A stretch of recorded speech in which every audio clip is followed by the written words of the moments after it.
नमस्कार। आज मैं उपस्थित हुआ हूं आप सबके सामने ग्रहों की दृष्टियों का प्रभाव को लेकर के।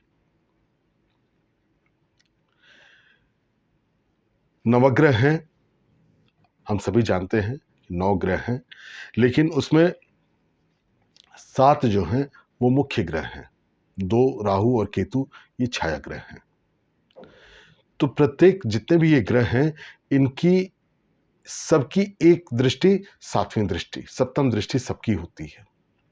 लेकिन 3 ग्रह ऐसे हैं जिनको विशेष दृष्टियां प्राप्त हैं: मंगल, बृहस्पति और शनि। मंगल की 4वीं और 8वीं दृष्टि, बृहस्पति की 5वीं और 9वीं दृष्टि, शनि की 3य और 10वीं दृष्टि। ये अलग से इन तीनों ग्रहों को ये दृष्टियां प्राप्त हैं। मैं आज ये अलग से जो दृष्टियां हैं, इन्हीं के ऊपर मैं कुछ समझाना चाहता हूं आप सबको कि सबकी ठीक है, हम जैसे हैं, एक मनुष्य सामने देखता है तो सामने सभी की दृष्टियां सामने होती हैं। तो उसी तरीके से जितने भी ग्रह हैं, उन सब की दृष्टि जहां वो बैठते हैं उनके ठीक सामने यानी सप्तम भाव पर पड़ती है। ये तो समझ में आता है।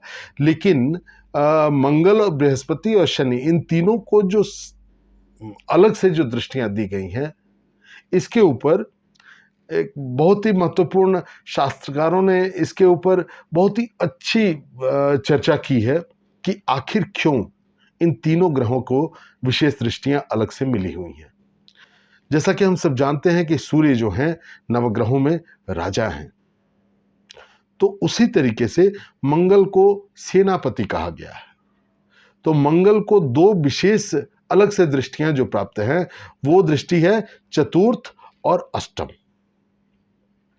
तो चतुर्थ दृष्टि जो है वो सुख का है, और अष्टम जो भाव है वो जो है विभिन्न तरह की बाधाओं का, मृत्यु का भाव है। तो मंगल को चतुर्थ और अष्टम कहने का मतलब है कि मंगल एक सेनापति ग्रह है, तो राजा को सुख पहुंचाना ये सेनापति का मुख्य कर्तव्य है। इसके बाद अष्टम दृष्टि जो है राजा को विभिन्न तरह की बाधाओं से बचाना, मृत्यु से बचाना, ये सेनापति का काम है। इसीलिए मंगल को चतुर्थ और अष्टम दृष्टियां मिली हुई हैं। अब आगे बढ़ते हैं गुरु के ऊपर। गुरु की 2 अलग से दृष्टियां हैं, 5वीं और 9वीं। 5वीं भाव जो होता है वो ज्ञान का होता है, और 9वीं भाव जो होता है वो धर्म का होता है। तो गुरु का काम है, गुरु बृहस्पति माने गुरु, तो गुरु का काम है राजा को ज्ञान देना। 5वीं दृष्टि जो है यानी राजा को ज्ञान देना, और 9वीं दृष्टि जो है धर्म की है। तो धर्म के पथ पर राजा को अग्रसर कराना, ये गुरु का काम हो गया। इसीलिए गुरु को 5वीं और 9वीं अलग से 2 दृष्टियां प्राप्त हैं। इसके बाद आते हैं शनि। शनि की 2 अलग से दृष्टियां हैं, 3य और 10वीं। तो 3य जो है वो परिश्रम का है, और 10वीं जो है वो कर्म का है।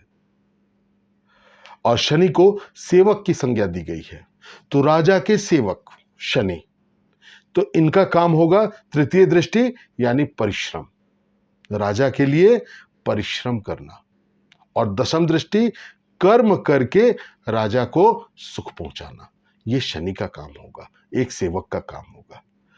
तो शास्त्रकारों ने एक अलग तरीके से हर चीज को, की दृष्टियों का प्रभाव या और भी बहुत तरह का प्रभाव, शास्त्रकारों ने इतने बृहद रूप से और इतने अच्छे तरीके से हम लोगों को समझाया है कि इस चीज को समझने की जरूरत है। तो बस आज के लिए इतना ही। नमस्कार।